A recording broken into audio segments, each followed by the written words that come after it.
Hello and welcome to the very first edition of A Talk with the Tolkienist. My name is Marcel Bülles. Yes, I am the Tolkienist indeed, and I'm very happy to have someone from Finland with me today. And we'll probably chat about The Hobbit, about translations, about PhDs, about how different illustrations make the professor look a bit like askew, saying maybe I have to change The Hobbit and the description of Gollum.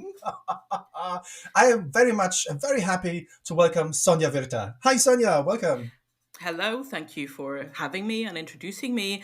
And we'll actually get back to the question of what Tolkien thought about the illustrations and so on, because that's a good question. Excellent. Well, the thing is, why we are meeting up today is essentially the German publishers Hobbit Presse have decided to issue another Hobbit edition.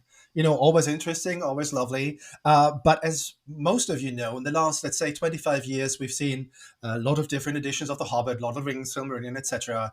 And a lot of the illustrations that are being used are by the big three, well, of course, Alan Lee, John Howe, and Ted Naismith. I love those guys. Their work is absolutely impeccable, wonderful, and absolutely fascinating. But I personally really love and adore to have some other artists, other illustrators come in and show what their views of Middle Earth are. So this year we have someone who is very, very special, not only to Finland, but I think to a lot of people around the world, because she then, when she did those illustrations, she also did some other things that became a global phenomenon. We will be talking about Tove Jansson today, who is, of course, most well known for her stories of the Moomins. And when I heard that Tove Jansson, the edition, will be used by the German publishers, I also found out that the French publishers are doing an edition with Tove Jansson. So this year is obviously a huge Tove Jansson year. And Sonia has an absolutely fascinating article in the 2019 Tolkien Conference proceedings. And I thought, well, let's invite Sonia and let's talk about how did it all happen? How did it all happen, Sonia? So the story begins. Basically, the story begins by Tove Jansson illustrating "The Hunting of the Snark" by Lewis Carroll, and I think at least that has some effect on why the Swedes, that was Swedish edition, so why the Swedes wanted to use her again. But before that, she also published a children's book, "Who Will Comfort Toffel," and her. So that's her Moomin. That's like one of her Moomin books. And Astrid Lindgren, the famous Swedish children's book author, was also working as an editor at a publishing house in Stockholm. So she wrote to Tove Jansson to Finland and asking, like, who will comfort Astrid if you don't, illustrate this book, because she loved Who Will Comfort Toffel so much. And Jansson wasn't really into illustrating other people's stuff at that point. And she was also sort of, she wanted to be seen as an artist and not like a Moomin mama or an illustrator of other people's works. But she was intrigued by the horror and the kind of drama and that sort of thing in the And I, Hobbit, and she couldn't resist, basically. well, and basically because we have The Hobbit by J.R.R. Tolkien, we have sort of managed by sheer coincidence to bring two of the most important writers and illustrators of the Nordic countries. You know, obviously Astrid Lindgren and Tove Jansson are huge names for the people in Sweden and Finland, right? Oh yes, definitely. I mean, they are the big names. At least they kind of somewhat contemporary names, although of course they are both. They died in 2001 and 2002, I think. But still. I think it's like I love those little connections, these coincidences.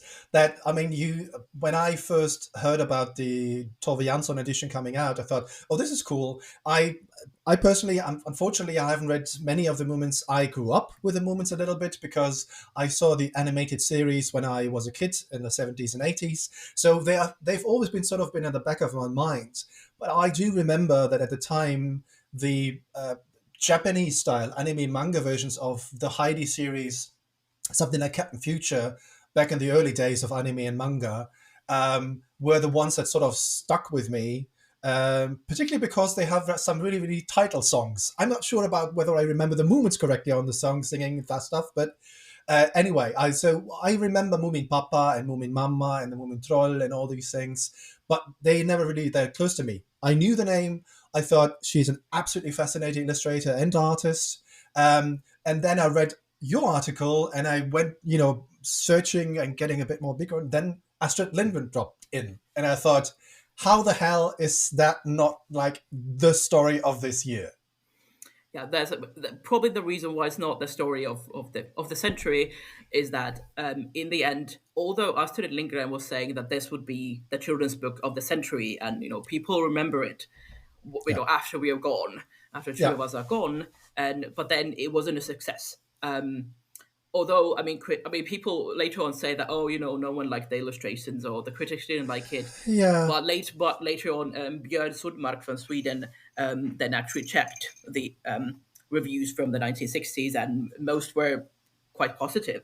But I suppose it didn't sell well, that edition, so then they just didn't use the Jansson illustrations except for once later on in Sweden and then again in Finland. And so I think they kind of made a comeback in Finland in the early 21st century, and now again. yeah. It's. I mean, that's we can't really settle a cultural history and background and publishing stories of a couple of nations in a minute or two. But would you do you think there's a reason why this was it not the right time? Was it not the right time in history in Finland and or Sweden? Was there a different style of art in book illustrations for kids that was preferred? Do you have any idea why it didn't sell that well? I don't know about Sweden, and I don't know about sales figures, but I Yeah, must yeah, yeah, presume it didn't sell very well. Otherwise, they would yeah, have yeah. made new editions, and it didn't seem to be a critical failure, although people think it was, but it wasn't.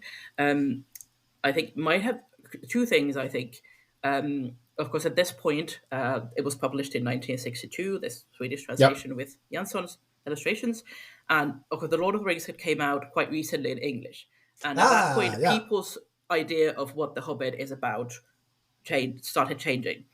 And then Ah, people yeah, go like, oh, the illustrations are wrong. They're not scary enough.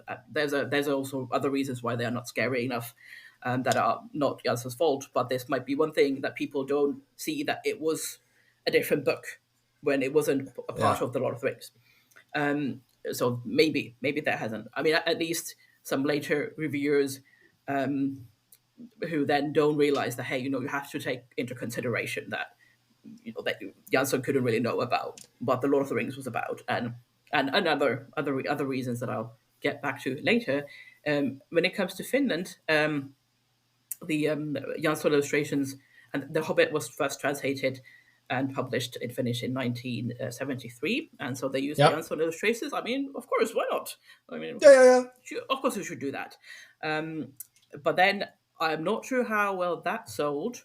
There was another printing later in 1970s, but the thing was that another publishing company was in the process of translating The Lord of the Rings at the same time. So Ah, basically, this first translation of The Hobbit into Finnish came out at about the same time as The Fellowship of the Ring in Finnish, and and two different translators, actually, well, several different translators, two different publishing houses, so sort of a completely different way of translating their names. So the names don't match either, and uh-huh. I don't know how well the Hobbit sold.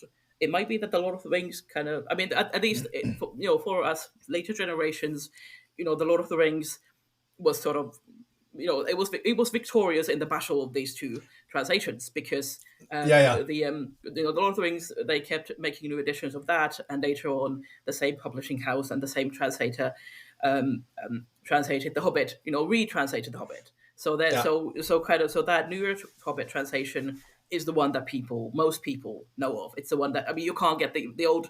If you want to get a copy of the old translation, then you have to buy it for 100, 200 euros online or whatever. yeah, yeah. Um, Well, that's one of those things that most people, if you're not really into research of the early reception of Tolkien stories in different countries, it doesn't have to be that the Hobbit was the first to be translated. Sometimes it was the Lord of the Rings. I think there's even a country or two where the Silmarillion was first translated because the first two Oh, hadn't really managed. So, and then as you just mentioned, just for you as a bit of a background, and we'll talk about it later, I'm quite sure. I'm a freelance translator from English into German, so I've dabbled a bit in academic works on Tolkien and other stuff. And Sonja is doing, she will talk about this later as well, a PhD that has to do with translation. So the moment you know a little bit about the publishing world in your given country, you also know that things can go completely haywire when the editor changes, the translator changes, the illustrator changes. All of these things, it's not a straightforward process. It's not like we want to translate this work, we have a translator, we have an editor, we have a publisher, we do this. But it could sometimes take years and years, sometimes, which is silly, but for the translation history and for the publication history of Tolkien, the change from Unwin Hyman, from the family-run business to a monster conglomerate like HarperCollins, also made for quite a few changes. So, but we can't talk about all of this. We'll try to get to all the interesting parts. Let's talk about translations. Or I see you raise your finger. Please, Sonja, what's it? yeah. So to Yes, and yeah, adding to what you said about yeah. publishing, the publishing industry, as it was two different publishing houses in Finland. I do Yeah. not know what the copyright in Finland, who had the right to use the Jansson illustrations at the point Ah. when Yeah. the first Hobbit one was, they didn't do more Tolkien. Yeah. The other publishing house has done all the Tolkien. So the the current publishing house, although they did start using Jansson's illustrations then in, I think, 2001, but it was Yeah. still a long time of them not being on the market. So clearly at one point they have negotiated to have the rights, but maybe they just, I mean, of course it took them 10 years to have the new translation, because why would they want to translate it when there's already one translation on the market? And, Yeah. Yeah. Yeah. it's a Exactly. mess. It is a mess, and sometimes it's the translator obviously has rights too. Then, if you as a illustrator have sold, in a sense, the illustrations to the publishing house, then maybe in the contract it had been stipulated that they may not be used for any other edition or for a limited time, and all of these things that can go into one of those publishing contracts, and that is something that you only find when you do research like you have done, because one of the things, and I'm glad that you already mentioned it, the book wasn't that badly received as some people in recent years might have been telling the online world, because clickbait does more engagement and clickbait is just more popular. But I'm pretty sure when the book came out and Tove Jansson's illustrations were in there, people loved it and appreciated it. But of course, there were some people who had to find some fault, particularly about the certain size of a very major character. Let's talk about Gollum and how you found out in your research that Tove Jansson worked from a particular edition of The Hobbit and not from the one that people would have expected. Yes. So of course people keep telling others that, oh, I don't think she even read the book. I mean, the Gollum is Yeah, completely, it's yeah, just the wrong size. It's four or yeah, five times or size of Bilbo, and other issues that come up. And but then she definitely read the book very carefully. yeah. How do I know it? Because I've seen and analyzed her notes, her personal notes that Oh, have not okay. been published. They Yeah, haven't yeah, been yeah, published. I've seen them, some of them in a museum, and later all of them at the storage facilities of the Mumin Museum. Thank you, yeah, Mumin Museum, for letting me see them. But before me, there have been some scholars who have mentioned. I think maybe it was Anders Stenström at least, and someone else perhaps, who have mentioned that, hey, some of Tove Jansson's letters, just a quote that mentioned in her biography, yeah, uses the Swedish original uses some terms about elves and goblins. Those yeah. are the terms that the first Swedish translation from 1947 used, Okay. and that no one else uses those terms. So she was illustrating the second Swedish translation, and so that then, yeah, later, then a bit later, I happened to find out randomly online, just a Finnish author, Maria Tursoninov, a fantasy author, by the way, please read her. She just posted on Twitter just a photo of the the Finnish Institute of Children's Literature. Yeah. She had been there and she had seen just on display they have Tove Jansson's book collection, partial book collection that she donated, and so they had on display some books from Tove Jansson's own book collection. What was there was the first Swedish translation of The Hobbit from 1947. So I'm like, and at this point, the institute hadn't yet catalogued Tove Jansson's the Tove Jansson collection. They have done that later on, but so after that, I go like, okay, so she owned the book. That is interesting. Yes. It's it's not it's a rare book, at least for now. Why would she have it? And so then I went to the institute. I looked through the book, the physical book, and I took photos of all the text. I took photos of everything so I could check the text later on. It's a rare book, and it is a pre-owned book. So she did not buy it in 1947, and so anyhow, well, I started looking through, of course, the text itself, and then Tove Jansson's notes. And I came to a conclusion that I'm guessing, this is a guess, I'm guessing that Astrid Lindgren from Stockholm sent Tove Jansson the first Swedish translation of The Hobbit, instead of an English version, instead of a draft translation that was would make sense. Yes, of course. So she could read it and illustrate it. Yeah. I have no proof of this because we need to see their correspondence, which they probably have the correspondence in some Stockholm, archives, but I haven't tried to look into that yet, or well, let's see. You have so much to do. When are you going to find the time? Thank you.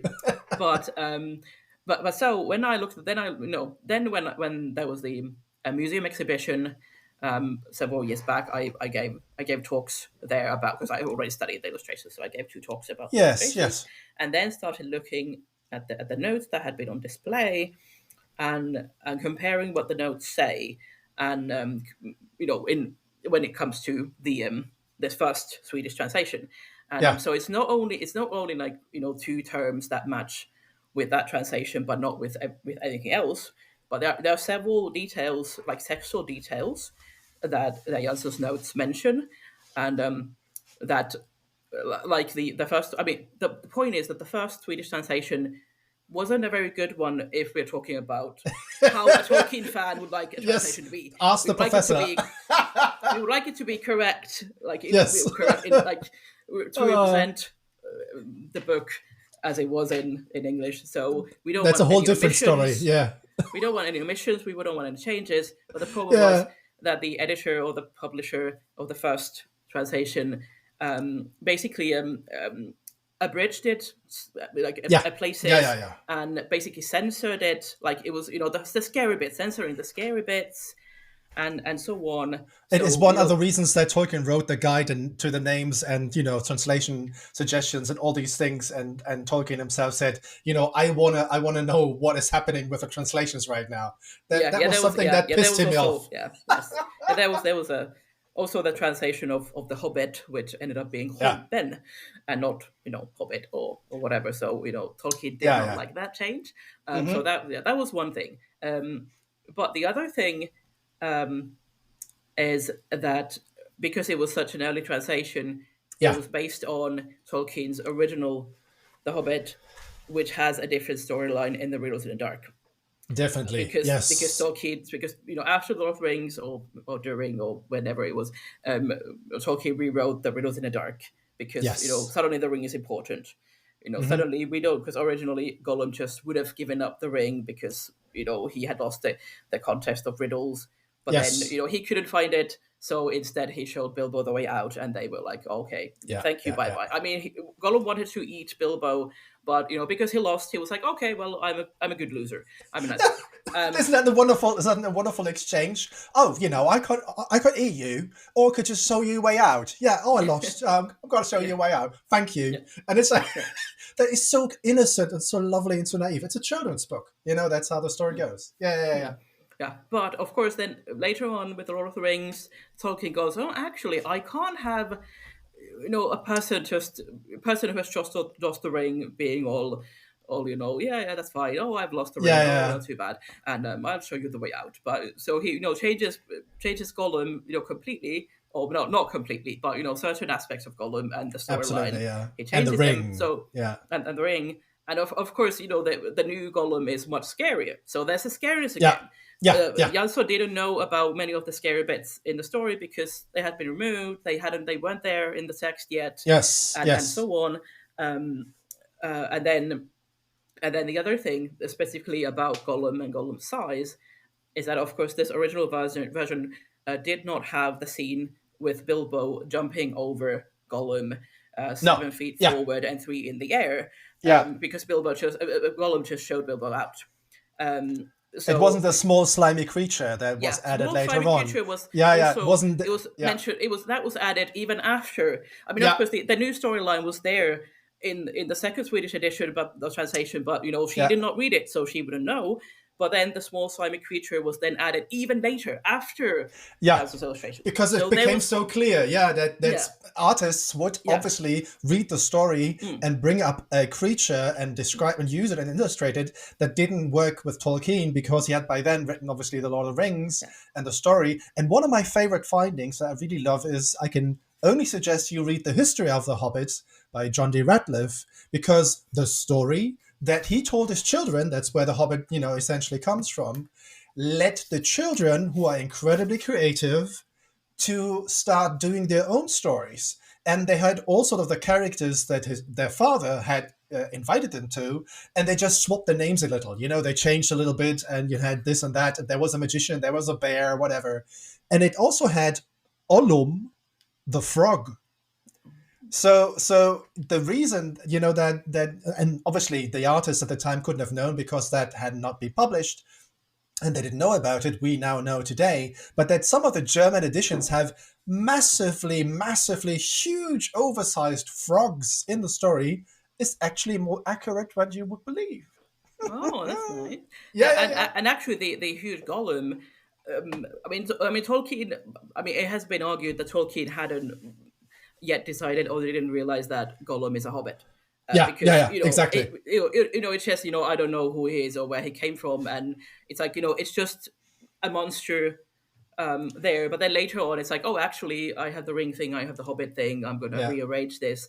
So had Tolkien even considered this, how big Gollum is, Well, when to there be was no frightening, need for that? yeah, to be frightening to kids, a monster would possibly be huge. Yes. Or, either you have fangs or wings, or you're a dragon or whatever, you're fire breathing, or you are, the monster is a size. Monstrous size is obviously one of the things in fairy tales that plays a huge role. So I think if you are a fairy tales illustrator or someone who writes fairy tales, one of the immediate assumptions would have been that Gollum must have been huge or monstrous in some shape or form. So the choice of the early illustrators to draw Gollum as a huge, I don't know, frog-like, monstrous-like thing is not too far away. It's just because, obviously in retrospect today, and because of Tolkien changing the thing, that some people say they did wrong. Tove Jansson did nothing wrong, at least in my mind. Yeah, exactly. Tove Jansson did nothing wrong. Free to Yes.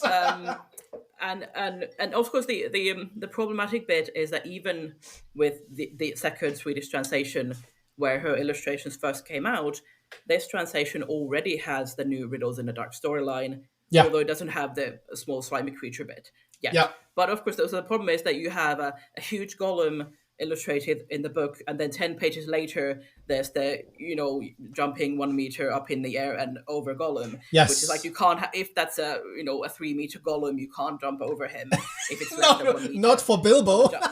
And not for Bilbo, and so No. it's like they have to be about the same size. They can't be 1 meter and 4 meters or so on. So that, but that problem, that isn't her fault. And of course in later in other editions as well, when you have the current storyline Yes. and small slimy creature, then yeah, that's an issue. But but the thing is, the other reasons why I know, or very much presume, that it was the first Swedish translation that she read, is that in the notes she makes. She doesn't talk about the storyline that much, but she makes Yeah. notes of places that she could illustrate.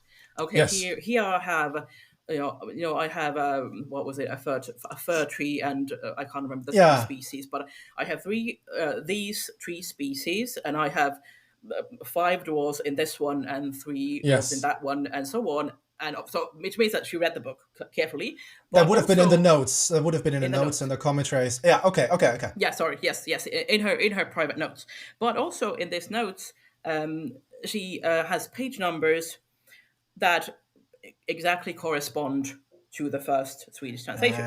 Yeah. So I'm like, she's very clearly referring to that particular book.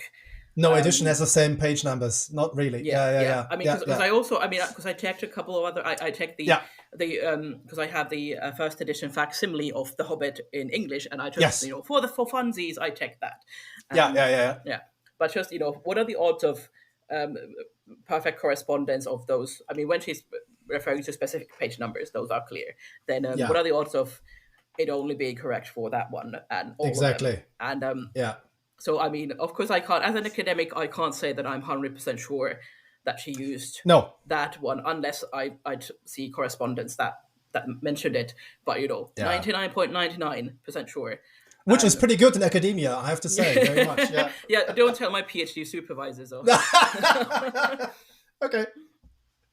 No, but that's exactly one of those things. But that when I read your article, because we obviously have a huge history on the illustration side of things in Germany, because there are editions from, the former German Democratic Republic. We have the Western German editions. We have a huge illustrative history and ways of illustrating children's stories in the 60s and 70s that to a lot of people, to Germans as well, by the way, not only, the world, that look really, really odd and really weird and really strange. But they are all very much award winning. So the Klaus Ensikart work, which is now with the State Library in Berlin and stuff, they have all, they have won awards all around the world when they came out. And now looking back, seeing a huge frog as Gollum, to a lot of fans would be like, what is going on there? So I'm really, really happy that you're here today and we can talk about, how did this happen? And, the main reason being that in the early beginning, in the original, Gollum wasn't really a hobbit. Gollum's size wasn't really clear. Tolkien himself wasn't really clear. That only happened during the process of writing The Lord of the Rings, and then first Hobbit editions, translations coming out in different countries, and some people simply abbreviating texts, changing paragraphs, and adding stuff that he had never written. Yeah. Thankfully, I'm not sure if there was stuff added. I don't know. I don't have a full list of. But still, other people. I mean, it has happened with the Moomin books. Actually, in Germany, I think it said when they are gonna. They were changed. Yeah. They're gonna go hibernate for the winter, and the original says that they are eating needles. I mean, pine needles or fir needles or something. Yeah. And what I've heard is that some German translation back in the day, mentioned had added that they also ate other things. That it wasn't just the pine needles. And it was like, why would you? You'd be like, it's weird that they just eat pine needles. Children will think it's weird. I mean, they also eat normal food or whatever. Yeah. Why would you need to change that? Oh, that's a huge topic, but that's one of those wonderful things that we could spend hours talking about. But that's a huge history of the translation history in Germany, the Moomins and how they were translated first, and then later on the publishers responsible for this, the publishing houses behind this. That is a huge topic in the translation, the professional community. I can send you links to tons of stuff where people in the recent years have worked, with the success of Tove Jansson stories, that the early editors and translators thought they have to be better than the writer and the illustrator. Yes. And that was, the early days in the sense of professional translation and mass translation, in a sense of, she wrote a lot of stories, the comic strips in New York and this stuff. And that there had to be a constant sort of like incoming work. And they simply decided they knew better how German kids would understand it. And that's just plain wrong. I mean, today, translation professionals know this, but at the time, they didn't have any issues at all to simply they add things, change things.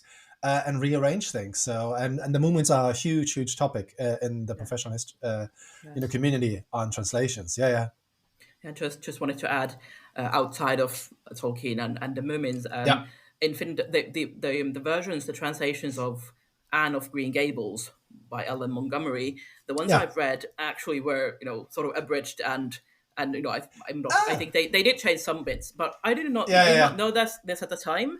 Only then in past 10 years, when yeah, someone wrote an article or a book about it, and how there was some censorship, I think. Oh, and as well as the what's the name in English, Emily of New Moon, and at yeah, least there was definitely some censorship, and some also some like, oh, this her inner life is not interesting to kids, we'll just yeah, remove it. And yeah, yeah, yeah. so yeah, so there's there's a lot of that. I mean, later on they've been retranslated in in that full, but it's just it's not what I mean, of course it's a part of translation history, but I don't like it. I don't Would you have to like? like it. Yeah, would you like to say a sentence or two on your PhD, because translations is your thing right now, isn't it? Oh yes, so what I'm doing is I'm studying, analyzing the Finnish translations of The Lord of the Rings and the Silmarillion, in the context of revisions, by which Ah, I okay. mean that the original texts were published, well, both in the 70s, but then later for new editions, either the editor or then later on the translator herself, or Yeah, one of the translators, had changed some bits. Sometimes it's just something minor, but there a couple of times they've revised the full thing. They've gone through the yeah, full text for yeah, several reasons, and with both of them, um, there are relatively recent revised editions, and it was actually a big kind of media thing, or an important event for yeah. Tolkien Sure. fans 2 years Yeah, ago, yeah, yeah, because the original one of the original translators, who used to, when she translated or took part in translating Lord of the Rings, she was a novice translator. Now she's like the grand old lady of Finnish translation, and sure. 50 years Yes. later. Yeah. And then I mean, she kind of managed to convince the publishing house that, hey, I want to revise my translation of Lord of the How Rings. cool is this? Yeah, Oh, this is it was amazing. kind of 50 years after the original Yeah, first fantastic. edition. And so when that came out, then we had a publishing, what is it? We had a party, and Yeah, as you and and should. I interviewed her a couple of times at the Helsinki Book Fair, How and so cool. on. And then at that point, I also realized, oh, there's new data that no one has touched, and it appears that this is The my researcher. precious. Yeah. And he also then found out that revisions made to translations that have already been published Yeah. have really not been given the research attention that they should have. I mean, there's very little research on Yeah. this, and True. so, True. oh, yeah. So long story short, I'm comparing how one of the original translators revised The Lord of the Rings versus how an editor revised the Silmarillion Yeah. for other reasons some years before that. Yes. So like, what kind of changes do they make, and why? How do they differ? And I also mean too, because both of them thank, well, basically the Finnish Tolkien Society related forum and Yeah. or wiki, like for for the readers, for the fans' expertise, because the Yes. fans have commented, like throughout the years, they're like, oh, there's an error here, there's an error there, Yes, and they you can do know that. I think a name like this name should be translated better by as this, as such and such. Yes, of And course. so both of them have used at least some of those comments. And so, Yeah. one of my articles will hopefully focus on that. Like, okay, what sort of comments did the fans give? Yeah. How, what sort of things did the revisers actually change, and were they the same things or different things? Yeah. Did they take up the suggestions that the readers came up with, or Yes. why? And so there's a fan element there as Yeah. well. Just a quick question for myself. You have been with the committee of the Finnish Tolkien Society, haven't you, some time ago? Oh, I mean, I still am. Oh, cool. Yes. In the past, I think 13 years, I've spent 10 years. in the committee. Yeah, yeah. So I mean, most of the time I've been there. I think I've had like a couple of years when I wasn't there, and then I returned. But yes, I was there. I was a chairwoman at one point, and then Yes. I've been many things, and now I'm As you do with volunteer work. Yes, as you do. yes, yes. I mean, I started as the as handling academic affairs, Yeah. which, by the way, if anyone is doing or is interested in Tolkien research in Finland or about Finland or Finnish, then Yes. please contact me. That's what I do. Thank you very much. That's Yeah, lovely. and so I started as the as being responsible for academic affairs, and now I'm Mhm. again responsible for academic affairs. Basically, because that's my jam. And Going full circle. Yes, yes, absolutely. No, it's. I just mentioned this. Some people will know, and I'm wearing. This is the logo of the German Tolkien Society. I'm being the founder of the German Tolkien Society, and obviously, still being a supporter as much as I can, though I'm no longer with the committee. But I'm usually known for founding Smiles, regular tables all over Germany. I think I have founded about half a dozen, 7 or 8 or something by now. And so that the committee is now more or less asking me, can you move to certain regions of Germany so we can get a regular stable there? And I'm like, I'm not moving to Rostock. It's a lovely city, but I'm not moving to Rostock. It's the East Sea. I don't care. I have to move to my girlfriend anyway. No, but it's but I mean, but some that would be you would be giving your all to the society and to the community. But I but think it sounds like you already have done that. it's the volunteer work that is so much fun in a sense. I mean, it's a lot of work, as you know, and it's a very ungrateful thing. But it has given me, and the reason why I'm still doing this after so many years is I've had the opportunity of meeting so many wonderful and interesting and insightful people from all over the world by now. That why change that? Even if I'm sometimes not as passionate about a topic in Tolkien's either research or community, but then again, you go to some convention or some meetup or just, oh, look, it's the films again. Let's meet up, drink a couple of pints, and just, for a laugh. And then you meet someone new who has something to bring to the table that even after years and years of being in this, you never thought about. And that's just insanely interesting and fascinating. And reading your article, as a preparation for all of these things that I wrote a text for the German publishers. They have a lovely newspaper style thing that you can get with the Thalia, which is the biggest bookshop chain in Germany. It's 100,000 or more copies that are being handed out for free to the fans. And the title story is Tove Jansson's Hobbit. And I needed to prepare for this. I wanted to bring, some information to this seriously. And then I found your article, obviously, with the proceedings. And it's about where did Tove Jansson, what did Tove Jansson use? What edition did she work from? Why could there possibly be explained some of the choices that she made for the illustrations? And now you told me in the preparation to this recording today that you even have a better version of that article ready. Is that so? Yes, unfortunately, well, funny thing. Yesterday, I started reading the published article, just to refresh my memory. Yeah. It was published in February this year, the book. And unfortunately, what I noticed that there's been an unfortunate error, and the version that's been published in the book is not the final version that was supposed to be there. Okay. And Okay. so it must have been just clicking on the wrong file, because there were Yeah. there were edits, they suggested edits, and so it was back and forth. Sure. Sure. So this was unfortunately the first version, and I made it later on. I made it much better. There were a couple of thankfully minor factual errors, but basically I just I rewrote bits of it, so it was just flows so much better than the current Yeah. version. So but also the couple of factual errors are corrected, and I added some a new piece of info.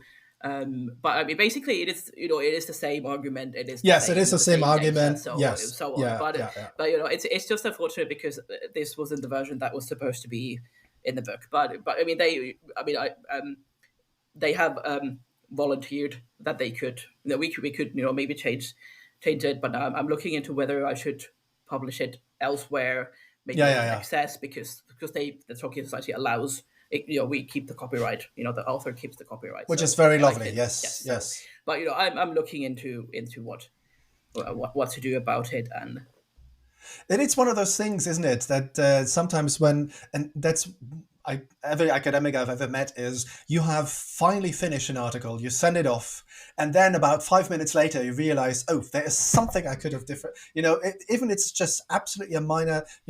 As you said, it is the same. Essentially, the argument is the same. It is a good article. It is very insightful. To me, it's very compelling in its arguments. But there are one or two minor things that you would have changed, and then it's out there. Yeah, and that actually does bring me to another issue, something that you mentioned about, why did Tolkien add the words "a small slimy creature"? Yeah. So a long story. I can't keep it short. But what I noticed. Welcome to this podcast. what I noticed then I read that version of the article that was supposed to be in the book, Yeah. and then there was actually one detail that now I would update. Yes. One factual a slight error, because in the article, I do correctly mention that we don't really know what Tolkien thought about the illustrations. This is what the kind of accepted info, because Douglas A. Anderson mentions that Tolkien added a small slimy creature because several illustrations got Gollum wrong, made him too big. There's no mention of Jansson there. Brian Sibley says that we don't know about Tolkien's opinion, or whether or whether he wrote it down, or whether it's been lost or whatever. Hammond and Skull, when I think those in the chronology, I can't remember. I will add it in the notes. Because they make very good list of, okay, so these illustrators, and this is what Tolkien said about this illustrator. Yes, that illustrator, as they do. Yeah. And it's also in the 60s, 70s, something like that. So the correct time frame is discussed, but they do not mention anything about Tolkien, what Tolkien thought about Jansson. I think they mention Jansson, say illustrated, but there's nothing about Tolkien's opinion on Jansson and her illustrations. But the problem is that, at least in recent years, people have started saying that, Tove Jansson was the reason why Tolkien changed the text and added. Yeah, I know. Clickbait. Thank you. Yes. Well, it is a clickbait. I suppose it comes from Paul Gravett's nice book, Tove Jansson, the illustrators Tove Jansson, is a part of a series, and she's Paul Gravett has written about comic books and so on. So yes. He's so it's not like a random unofficial book. But the problem is that the brief bit about the Hobbit illustrations mentions that because the Gollum was too big, Tolkien decided to add a small slimy creature.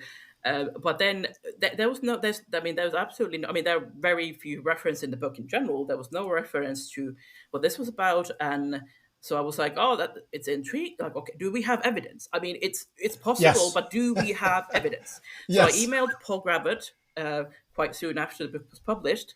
And asked him, like, mentioning, like, okay, Hammond and Skull say this, and Sibley say this, and Anderson say this. So, what evidence do you have? Like, hey, please tell me. I want to know. This would be, sensation, sensational.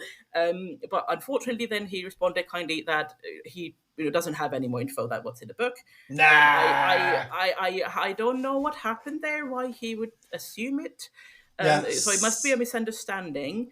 He said back then, like 2.5 years ago, that he hopes he'll be able to correct the paragraph for future editions. I don't know what translations or so on. I don't know if that's been, because it is misleading in a sense. It is. It's definitely. It's not. It is misleading. If there's no evidence, then it is possibly incorrect and at least misleading. But the problem is that since then, I've seen like several online articles about quoting that, or probably referring to that, directly saying that it's from Gravett, and some video by someone who does like videos of like antiquarian books, and it was a fun video about hey, this is still the Hobbit, and did you know that? And I'd be like, no, please don't. No, don't. Welcome to YouTube, that channel that gives you all the correct information. Damn it. But of course the problem is, it looks like it's published in a proper book, that Sure. info is mentioned Yeah. in a book. I mean, of course, people are going to believe it and they're going to refer to it,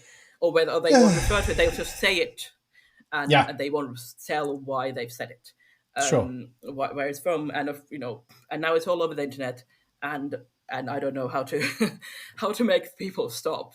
I mean, it is possible, but I mean, if we Yeah. don't have evidence, then we can't claim it. But the thing is, yeah, what I'm saying in my article, the bit that it's incorrect, I Yeah. think it says that okay, so we don't know what Tolkien thought about illustrations. That's Yeah. correct, Good. but we don't know if he even saw them. That was what I wrote. That is very Ah. likely incorrect, because someone then later on in an online discussion, thank you, Tolkienists on Facebook, mentioned that in actually also in Hammond and Skull, or Skull and Hammond, whichever way that was particular one was about. Mm-hmm. They, because I think in the chronology section, there's a mention. They mention how, I think, Alan and Unwin, Representative Alina Douglas, sent out copies to Tolkien of the 1962 Swedish Ah. translation with. So that would be the one with Jansson's illustrations. Yes. I think Yeah. Yeah. the problem here is, of course, that if you're going through and looking through an index or control find and going like Jansson, then it doesn't show up if it's not mentioned specifically. You're just Yeah. okay. So it's, or Swedish or translation, or have Yes. to go through Yes. a lot of stuff, or flip through the book, or so on. But so okay. So yes, we can presume that Tolkien did own a copy or two and had seen it. Did he look through it? What did he think about it? But another issue then. I mean, at least this was something that I would correct, because I do have Sure. Yeah. we do have evidence that he was at least sent the books. Yes. Yes. Did Yes. he Yes. receive them? British Mail. Thank you. That's another question. Sorry. But then again, in this same discussion on Facebook, a friend of mine, Mika Loponen, who wrote his PhD on sort of like fantasy. It was about fantasy translation, and Mm-hmm. something slightly about Tolkien. And Yeah. he said that he remembers that when he was doing his PhD, I mean, this was several years. Let's say it was 10 years back or so on. He did read somewhere at a respectable source something about Tolkien did not like the Jansson's illustrations, and it was something that had, I suppose, some evidence. But the problem is, it Yeah. was not relevant to his own research, So and he didn't keep. yeah. So years and years No. later, of course, he doesn't remember where he read it Yeah. from, like who it Yeah. was by, what was it? Was it a conference presentation or Might be. Yeah. whatever? So I want to know. I mean, I want to know. where is Yeah. this Yeah. info from? Please. Where did Please. Tolkien say this? Why do not like Hammond and Skull, mention it? And it's it's Yeah. not in the letters, or or in No. the Yeah. Yeah. the Yeah. Yeah. generic, the bits that you usually read. It's not that. Why is Sure. it not mentioned if it is somewhere?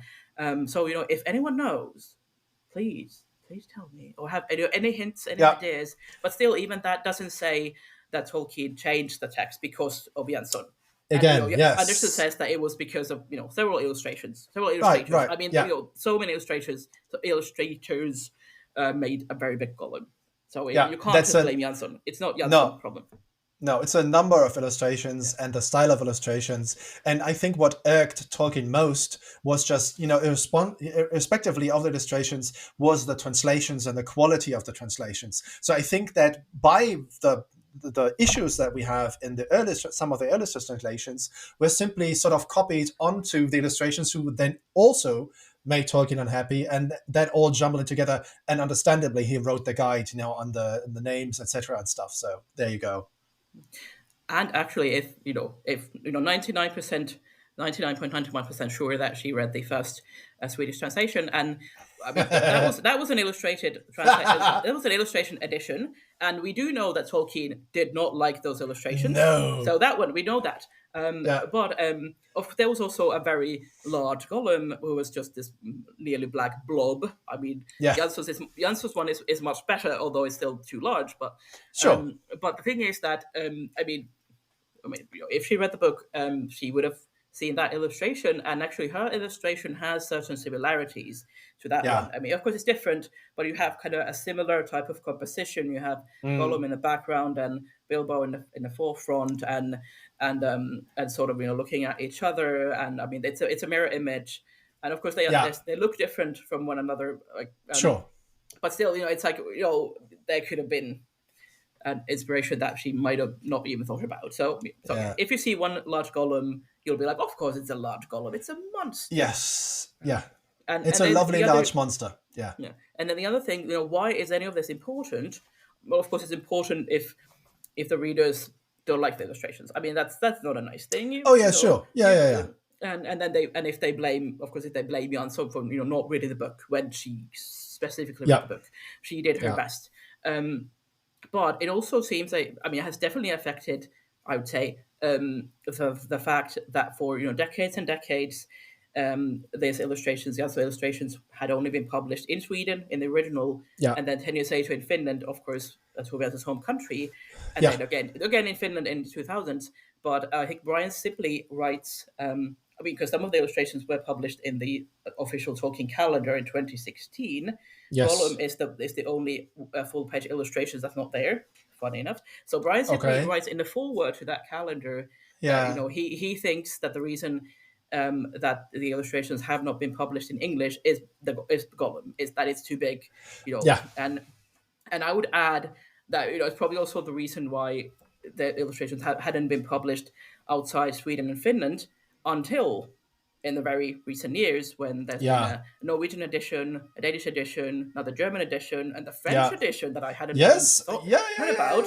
And this, I mean, I would guess, and I think other people will also speculate that, because, after Christopher Tolkien died, the Tolkien estate has probably been, more open to maybe doing things differently. Who knows? If it was Christopher's insistence that, do not use the Jansson illustrations in other countries except Sweden and Finland, because that's game is lost. They're already out there. But so no, now there are new people in charge, and they're like, actually, well, yeah, you can use them.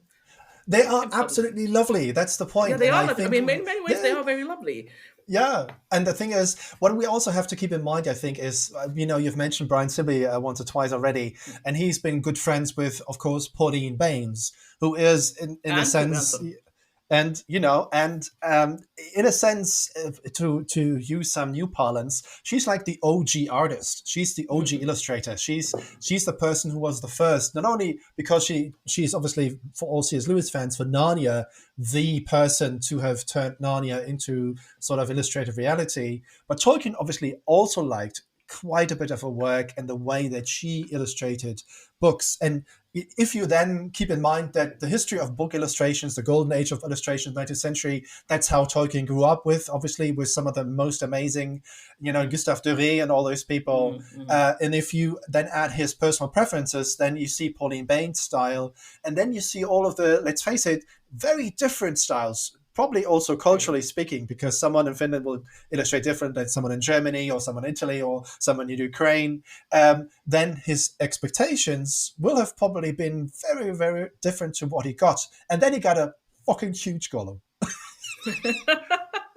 And when it comes to Jansson, the thing with Jansson is that in the first biography by Bülles of Jansson from 20-ish years ago, there's actually quite a good chapter about the Hobbit illustrations.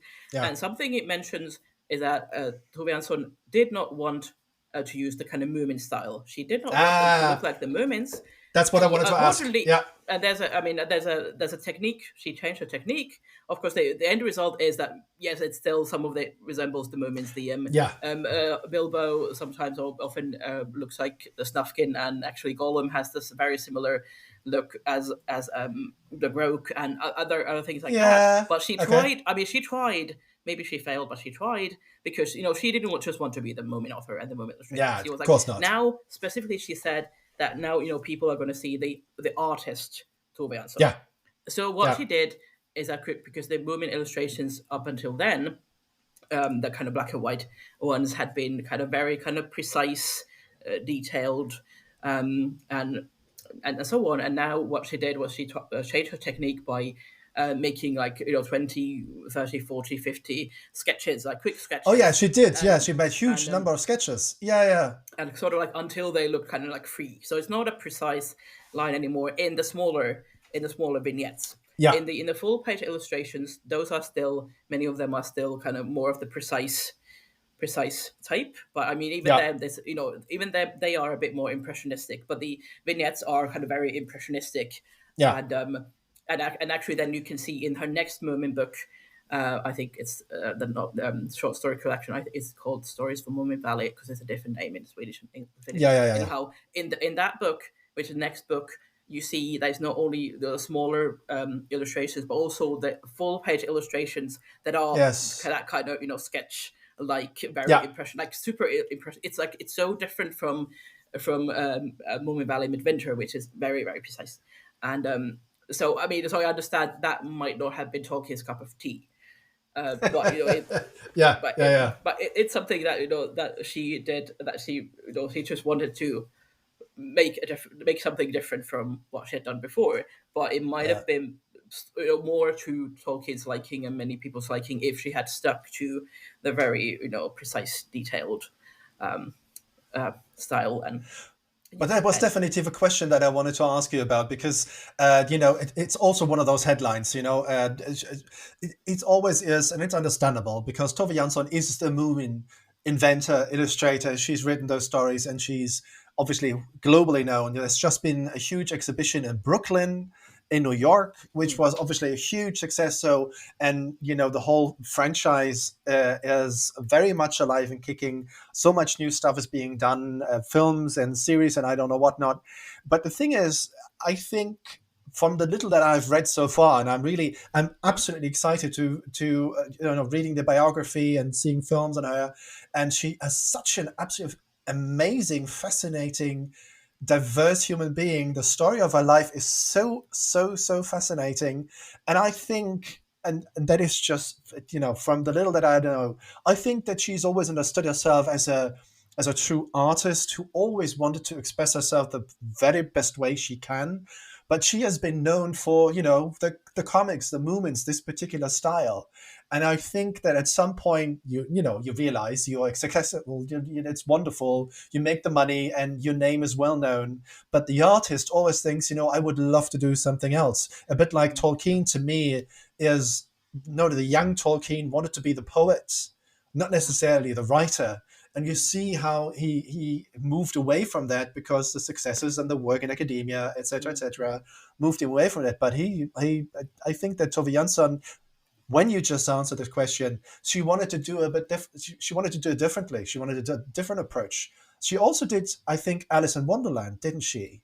Yeah, yes. Then yeah, later on, some years after The Hobbit came out, then yeah, she did Alice in Wonderland. So again, to I can't remember, it was the same publisher as The Hobbit, or yeah, anyhow, it was yeah, the same editor who was with The Hunting of the Snark. So she has done yeah. Lewis Carroll twice, and I think those work very very well. Unfortunately, I don't own either of those books. Hmm. But the Alice one has been, I think both of them have been published in English, yes. Yeah, So you should be able to get those, even if you can't get The Hobbit in English at this moment yet, yeah. maybe in the future. Okay, No? okay, okay, Never okay, know. okay. Well, my But I think Finnish is a bit those work rusty. well. Yeah, sorry. My Finnish is a bit rusty, so I have the Hobbit tea at home, but reading Finnish is not my strong. It's not my forte. No, sorry. No, but you can read The Hobbit now in German. Now that the Yeah, German, yeah, but the Carol ones are available in English as far as I know. yeah, But yeah, at least the Alice ones are actually they're not black and white, but they're at least some, not all of them are. Maybe some, I think some yeah, of them are black and white, but then many of them are in yeah, full color, and they are I think somewhat more clearly different from the Moomins. I mean, not completely, of course. I mean, you still have certain things like, there's a similar looking little yeah, hut and so on. Of course, not completely different. It's not, and yeah. it's still like it's still an illustration and not it's a sort of children's book illustration and not Sure. something like very very fancy looking whatever. That I like it a lot, but someone might be like, I mean, some people are like, illustrations are not art. Oh, come on. Yeah, no, it's just so nonsensical on so many fronts. I'd not even worth starting about it. What I wanted to ask you was, would you venture a guess? Because I told you that the German edition has the original title page of the Hobbit, which is this sort of pinkish, just Bilbo with like a halberd and a shield, and the French edition have taken the other title page that I know, which is also the cover from the more recent Hobbit edition, I think, which is very colorful, which has a huge Smaug, probably attacking, Lake Town and stuff. And, obviously the impact, the reception of those incredibly different title pages. Would you venture a guess why the German ones took the original and the French took like the sort of like second edition thing? I think I'm going to give some background first. Okay. Something that's, well, I'm actually going to start with something that's not a cover image thing. One of the things that Jansson did was that she concentrated on the landscapes. She wasn't so into the characters. So you have a lot of, like, with the full page illustrations, in many of them you have like vast landscapes, and because she liked the drama and the catastrophe and horror. She especially that was her thing. So she was like, oh, you have such a big adventure and such magnificent landscapes, and just very very minor characters somewhere in there. And so that's also, so in the vignettes you have the characters, but they're not very detailed mostly. And then in the full page illustrations, most of them are about larger scale things, and it's Tolkien. It's mountains, as forests, it's a dragon, lots of landscapes. But then when it comes to the cover, so she originally made the cover that has Smaug atop, and then some mountains, and then smaller dwarves and Bilbo, I suppose, there as well. Town in the background, so the kind of more colorful one. But the publisher did not like it because they thought it was too adult, or it wasn't right, but it didn't fit children's book. I don't know why. I think it's a children's book cover. It's perfect. It's absolutely perfect. 100 spot on. What's the issue? But somehow I think they thought it was too scary. No, or maybe they thought it was too scary. Maybe they didn't. Smaug isn't. It's a nice Smaug, but it's not the scariest Smaug. It might have been too expensive at the time, because publishing colorful pages is more cost than a single color. Actually, I think what the biography says. I think it was the biography is more about they want Bilbo, or a character Bilbo to be there, like, as the kind of focal point. Yeah. So, because this one, it does, yes, it has a large Smaug, but then the characters are small. But they want people to go to the bookstore and go like, okay, who is that thing over there? Yeah. Who is that person over there? Yeah. So then she did not want to change, or she did not want to make a new cover. So she was like, I don't like this idea. I don't like it was against her idea of the landscapes and so on. The characters sort of you have a small hobbit in such a wide world, and that was the thing with the drama, catastrophe, horror, everything. But then they wanted a new cover, so then she made a new cover that has Bilbo as the focal point, and a pink. So the colorful, the colorful huge Smauggy thing is the first one, is the original, and the pinkish Jezebel is the second. That is very good to know. Yeah, so Jansson did not like the pink Bilbo cover and didn't want to make it, but she had to. But then then later on, although the Swedes used the pink cover, then the Finns first used the colorful cover, and then the Finnish later editions have used both. And then I think the newest Nordic ones have used the pink Bilbo, but then. I'm not sure why. I'm not sure why some publishers choose the pink Bilbo and some choose this colorful Smaug one. Yeah, I can't tell. Maybe it's just a personal preference. They go like, two choices. Which one? Well, I think if you speak from when you think about the publishing world, and we talk about marketing, about selling this, both work incredibly well, but they sort of give off a different vibe. With the colorful and the Smaug and the dragon, it's not the right way of expressing it, but it punches you in the face. It makes you curious. You want to, there's something happening. There's action, there's drama, just as you said, catastrophe and everything. But if you want to put it in, one of those lovely, huge flyers, brochures that you send out to the bookshops and to the huge bookshop chains, then putting out this all pinkish, very simplistic, aesthetically speaking, very simplistic, that is something you can sell, because this color is so very distinct and so obvious. That book would stand out on the shelf. If there's like a shelf of 100 different fantasy books, that pink will stand out. And that is something that the Hobbit Presse is famously legendary for, Okay. because the German Tolkien fans have the so-called Green Edition. We have a Green Edition from the very start, from the Lord of the Rings till this very day, in one of those, cartonnage thingies, whatever. That green is so horrendously ugly, but so bright that in any bookshop in the world, in Germany, if you see a green book, that's going to be the Lord of the Rings.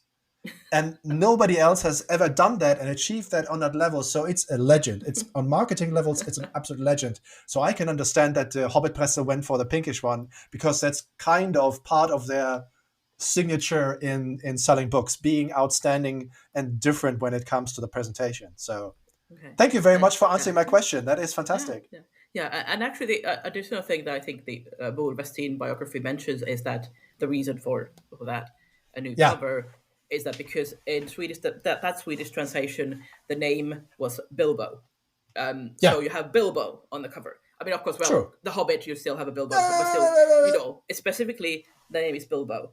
So Yeah. here is Bilbo in the cover. So Yeah. so Now of course, this is if the name is the Hobbit or Bilbo, then why would you have some small characters that you can't even see and then a dragon? But actually, because I have the first Finnish edition from yeah 1973, which used the yeah Smaug cover, yeah. unlike the Swedish ones.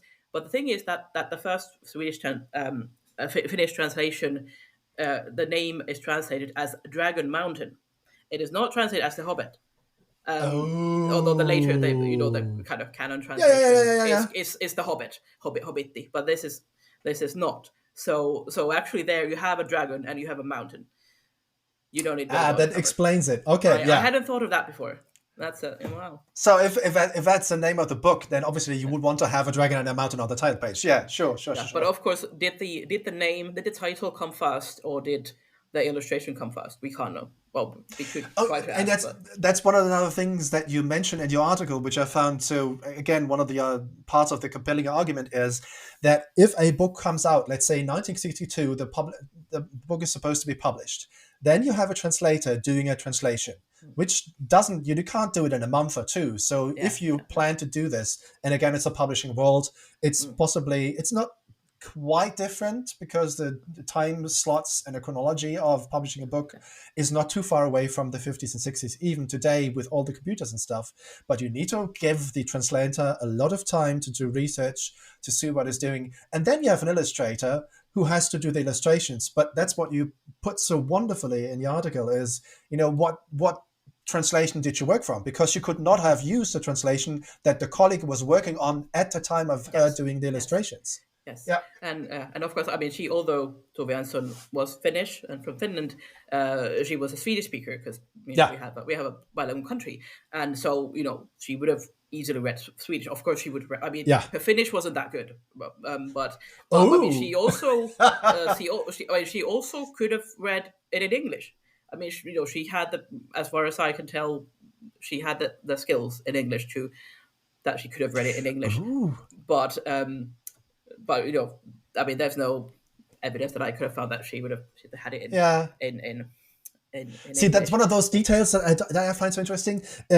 Obviously, in the later years, she spends her summers on that lovely island with her partner. But her partner was Finnish, wasn't she? Yes, a Finnish speaker for Finnish speaker. So Yes, would she have talked Finnish or Swedish with her that's a good. lover? But I don't know that. That's a good That question. is, I yeah, mean, but considering that, of course, Tove Jansson spoke Finnish. She just yeah, wasn't maybe that fluent in it, despite living in Helsinki, which yes, yes. probably in her day when she was born, Swedish speakers were maybe more Yeah, more common and she has written the her Swedish. books in. Yeah, she has written her books in Swedish that she Yeah, published. and, Or and, later and of on, course, yeah. Swedish speakers were the elite back then. So the artistic Yeah, circles would have probably been yeah. okay in Swedish, but but her partner, yes, was a Finnish speaker as far as I can tell. But I'm Yeah. guessing that her partner also spoke Swedish because it's a a Sure. bilingual country. I mean, I speak Swedish because I studied at school for years and years. Because Yeah. you have to study the other language, Finnish or Swedish, Yeah. at school because it's compulsory. So It's one of those so cultural things that is one of those details that you don't really realize until you talk to a Finn. And they go like, yeah, of course we speak Swedish. Well, what's Yeah. your point? And I'm like, Yeah. okay, I'm German, but I don't speak necessarily. I do understand a bit of Dutch, and I Yeah. can find my way around in Dutch. But Yeah. it's not compulsory in school. Yeah. So And of course, there's a huge difference. German and Dutch are so similar, Yeah. unlike Finnish and Swedish, which are from two Nah. different language families. Yep. Of course, there's some vocabulary overlap because of cultural reasons and so on and so Yes. forth. But Yeah. they are grammatically so different. You can't understand one based on. I mean, absolutely not. Yeah. I Yeah. mean, I can't even understand Estonian, and that's the kind of closest large relative of Finnish. Yeah. But it's I can understand bits here and there. I mean, you notice it is similar, but it's not that similar. Yeah. Let's not talk about the Finno-Ugric family of languages. That Hungarians should easily understand Finnish, shouldn't they? No, they don't. Oh, yeah. I've heard about. I mean, of course, there are more. Yeah. There's more vocabulary than I remember. I mean, I think I've heard of the word hand and the word for fish. Like those are etymological related in Finnish Yeah. and Hungarian. Like Yeah. hand is käsi in Finnish and kez in Hungarian, but it's Ta-da! not. I mean, and whatever the fish was, if I remember correctly. But it's not like you could go like, oh, kez, yeah, that's käsi, and if there's like, one word here and there, and if you have some like very kind of old words, you have like 10 words total that are etymologically related. I'm Yeah. exaggerating. Hungarologist will kill me for this. But There yeah, would be I mean, absolutely. I mean, there's no way you can understand Hungarian. there would be a very It's just limited shopping list just with hand and fish. You could always Yeah. go for buying fish every single day, but that's Yeah. not enough, to I survive. mean, like can you understand Sanskrit based on English? Yeah, thank you. No, thank you. No, it doesn't work like that. But it's one of those things, isn't it? I mean, that understandably, the Finnish Tolkien community must obviously very much enjoy that so much in Tolkien's imagination and obviously his languages, the invented languages, is based or inspired by Finnish as a language. And you guys are really lucky. We can't really, the Germans can't really say, obviously, Cinder and Quenya are based on German. That's not how it works. But you Finns, you can say, well, yeah, sure, we can talk to you about the elves, no problem. Oh yes, we are the original elves, of course, because Quenya has Finnish influences, and so I mean, we are really into that Yeah. fact, and just the sort of proud of that. I mean, we did not, I did not personally have any effect on Tolkien, but clearly, because he took inspiration from my culture, Yeah. then I'm somehow involved, and I can be proud of it. But and of course, additionally, Tolkien was a fan of the Kalevala, the Finnish epic, Yeah. and then Yeah. especially with Turin Turambar and certain other bits and pieces in legendariums, he was inspired by some Kalevala events. There's a book out in English called Tolkien and the Kalevala by Yeah. Jyrki Korpua, who's a Tolkien researcher. So that was originally published in Finnish some years back, and I translated it into Ta-da! English. So it's out by Routledge. It's actually, the funny thing is that if you buy the physical book, for some reason the physical book is very short. It looks very short. It's like 100 pages, which is weird because the original is like 250, but it's the same text. It's just they've just made it so because the series that it's published in the series where they just make books like that. So somehow they fiddle with the font and maybe I don't know if the paper is thinner. It's not like very thin, but still I'm like, this is I translated something much longer than this. That is such so a it t-shirt. is a longer book than it looks. You get your money's worth. But it's just one of those T-shirt slogans for like the Frankfurt Book Fair that I'm going to be speaking about. Tove Jansson and the new Hobbit edition. It's like they're fiddled with the fonts. That's something that works in the publishing world all the world over, because the moment you switch from 12 point to 14 to 18 to 9, it just changes the whole outlook on things, and not even the type of font. That we're not even talking about that. Mm-hmm. Oh God, that's fantastic. They fiddled with the fonts. I think I should do a T-shirt out of that.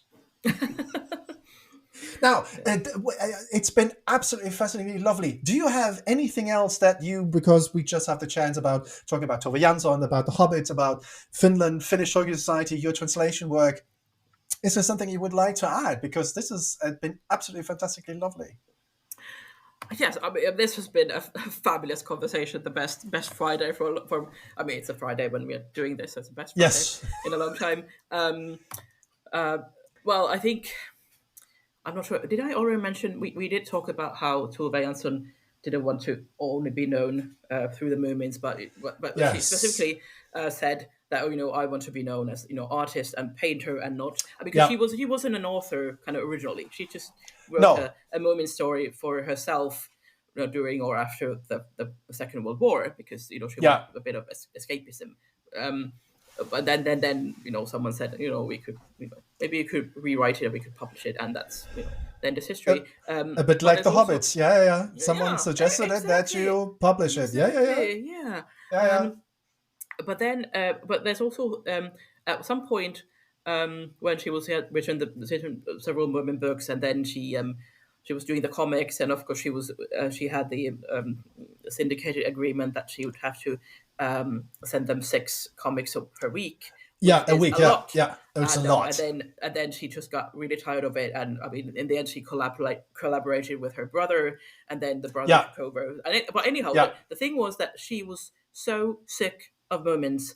Everyone's only interested in the Moomins. yeah. She had no time to do the art that she wanted to do because it was all Yes. about the Moomins here, Moomins there. I have to do the comics, Yeah. and um, and so there's a quote somewhere that I've read, at least in a magazine article, that an old one that I have somewhere, that Tove Jansson wanted to like throw up on top of the Moomins at one point. Yeah. Maybe I'm not sure But which decade this was, but let's yeah, say yeah, yeah, yeah. 70s or whatever. I And think in the film biography that has come out in recent years, I think there's a gentleman, the guy who says this is the biggest newspaper chain in all of America. We're the yes, biggest company, whatever. And now I own you. Not well, he didn't say it like I own you, but I'm getting from you 6 moments a week for yeah, 7 years. yeah, And I might imagine as an artist, not only have the creativity and the passion and the power to go on, but 7 years doing the same mm, over again mm, every single day of your yeah, week. That is, ask any of the ask the actors. One of the reasons why some of the actors didn't go for the original film trilogy was you have to move to New Zealand for, let's say, true, 18 months to three yeah, years and the cast in the back like Alan Lee and John Howe. mm, One of the reasons why Ted Naismith didn't go, I think yeah, he mentioned that in a talk, is mm, he wasn't willing or able to commit himself for the next yeah, 3 or 5 years of yeah, his life moving to New Zealand. yeah, And yeah, she did that for 7 years, yeah. just the comics. Yeah, and I can't remember the timeline with the comics, but I think 7 years sounds correct. That she maybe worked Yeah, on yeah, yeah. 7 years, but then her brother continued, Yeah, because I think there was something about if she had, maybe she would have been able to stop doing it after 7 years, but yeah. then at that point the publisher could have just hired anyone to continue. And Yeah, that's not yeah, something, like no, no, yeah, no, no, that's not something. But her brother, who already at least at one point had been yeah, collaborating, and kind of had things that knew how to do things, and they were from an artist family. Their parents were artists, so it's not like you just ask your random brother who has no idea what he's doing. So although he had yeah, to train his hand and so on, but still, it's someone you can trust. He'll do the comic justice, he'll do the characters justice, yeah, but sure. committing for 7 years or then just giving it away to whoever. Yeah, uh, yeah, yeah, yeah. I understand why she was stressed out about not wanting to continue, but not wanting to give the characters away. It's some of those things, it's ask the Sherlock Holmes fan community, who is officially sort of like the first fan community in the world, that Sir Arthur Conan Doyle killed off Sherlock Holmes because he was just so fed up Mm-hmm. with the guy. He wanted to do Mm-hmm.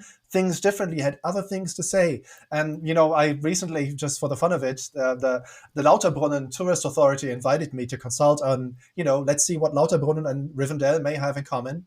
And, I was close to the Reichenbach Fälle, where Sherlock Holmes was killed off. So, and then he had to bring him Oh, back because the fans demanded it, they wanted it, and he had to.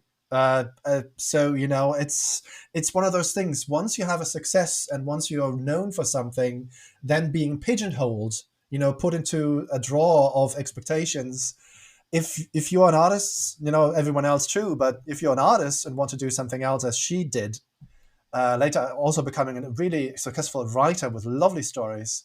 I don't think I'd throw up on some of the moments myself at times. Yeah. Yeah, Yeah, I think it mentioned that biography, Woolvesty biography mentions how Astrid Lindgren, when she was asking Tove, like, would you please illustrate yeah, this? yeah, yeah, I think Astrid Lindgren wrote something about, I know you want to draw your pretty pictures or what, something along those lines. yeah, When in yeah, yeah. reality, at that point, Tove Jansson was like, I just want to paint and do, Yes. well, not children's books, illustrations, and pretty pictures, and so yeah, so Yeah, yeah, there's the assumption that, oh, this is what you're good at. Of course, you want to yeah, continue yeah. doing it forever. And I think with the comics, if I recall correctly, Jansson perhaps thought, okay, of course, as an artist, you don't have much stability. Where are you No, going to get that's it. your Yeah, rent money or and so on? yeah, And yeah, and of course, after the Second World War, things are a bit tricky in Finland. So by the time when yeah. she gets the comic, anyhow, a long time contract, relatively good money. It's Of course, not, fantastic. yeah, It's of course, fantastic. not enough money compared to how much work it was. But if I recall correctly, she might have also thought that, okay, now I have my money business is covered, so I can sort of also do painting, so I don't I have to would have. kind of Yeah, try to find ways to get yeah, random jobs and make an commercial advertisement there yeah. and a postcard there. But I can, okay, so I have the main job, and then I can paint with the rest of my time. But then she didn't have time for painting because it was the comics, Yeah, because yeah. it took so much time. Yeah, but it's one of those horrible myths that are still being propagated today. The poor artist, the artist in pain, the artist without any future is the one that brings the best stories and the Oh best God. paintings, whatever. No, I hate that so much, because it's the moment that you are safe and know Hmm. that I can pay the rent the next couple of months, Yes. that you can actually get creative and come up with ideas, because you no longer have to work hard to pay for the fucking Exactly. rent. Yeah. Yeah, but Yeah. it's Yeah. a No. myth. Yeah. It's a myth that it's being told, and so let's try and dispel that on occasion. Yeah, yeah, yeah. Yeah. Sonja, thank you so much. It's been an absolutely lovely chat, and so much to. I'm going to read so much more on Tove Jansson, just by the sheer coincidence that Astrid Lindgren thought of Mhm. someone to illustrate a book written by the professor. Thank you so much for coming. Thank you, Marcel. This has been so much fun, and to be able to sort of delve back into this topic, because I haven't done much about the topic in recent years. So it was like, oh yeah, hell yeah, there was that thing, and that was that thing, and oh yeah, excellent, yeah. Oh yeah, and thank you for your time, out of your busy schedule. Everyone who has done a PhD, everyone who is doing a PhD or thinking of, how busy you can get, and you can obviously get sidetracked with things that you really, really like. So thank you very much for your time. Yeah, thank you.